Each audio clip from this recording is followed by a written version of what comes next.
Hello, my name is Jackson Manderson, and today I'm going to be presenting about Moore's Law.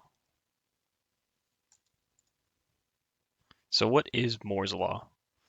Moore's Law was an observation by Gordon Moore in 1965. It was pretty much where he stated that the number of transistors in a computer processor in a dense integrated circuit doubles about every 2 years. Or in simpler wording, because not everyone's so tech savvy, the observation saw that the speed and efficiency of computers would go up at a very high rate, making incredible advancements in technology in just very short times. So what did the observation look like? We can see in the graph very short years, like even in a 5 year span, we have transistors doubling in a crazy rate, almost tripling sometimes. And this graph just gives a great example of how Moore's law looked with the extreme advances and how it was crazy he was able to predict these advances. So after Moore's law, at first people were skeptical about Moore's law, and it ended up reality, of course, since now that we're talking about it, after technology started rapidly evolving, and it was seen that Moore's prediction was correct. It was such a major observation that Moore updated it in 1975 so that he could better match the numbers that he would think would come in the future so that the theory could stay relevant. So how did it affect everyone?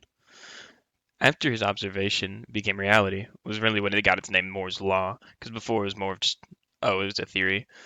But after it became reality, tech companies saw it as a law, so to speak, because it kept up with the numbers. He wasn't wrong. So at that point, tech companies thought it was their job to keep up with him.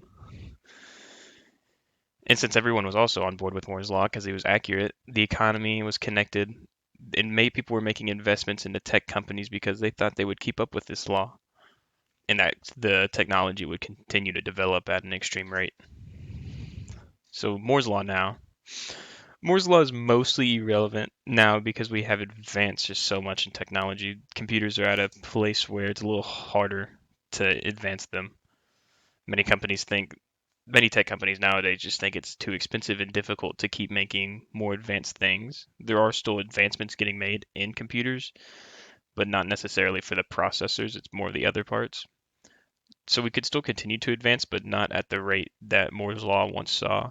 And many tech companies don't think we ever will see that rate again. And though it may not be applicable now, there's still major advances in technology. As we see, we still get new phones every year, new computer parts being made every year. So, review and outro. In all, Moore's Law was a spectacle for people back then, and it still kind of is now, just because of how accurate it was and how crazy it was to see. Its advancements led to changes in economy and tech in the future. In a way, a lot of tech people see Moore as the reason tech evolved, just because they were trying to keep up with him.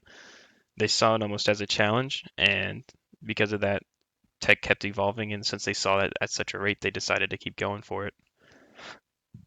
So sometimes it's good to think of Moore when we think of technological advancements, just because he might have had a hand in it and just made people think in a new way.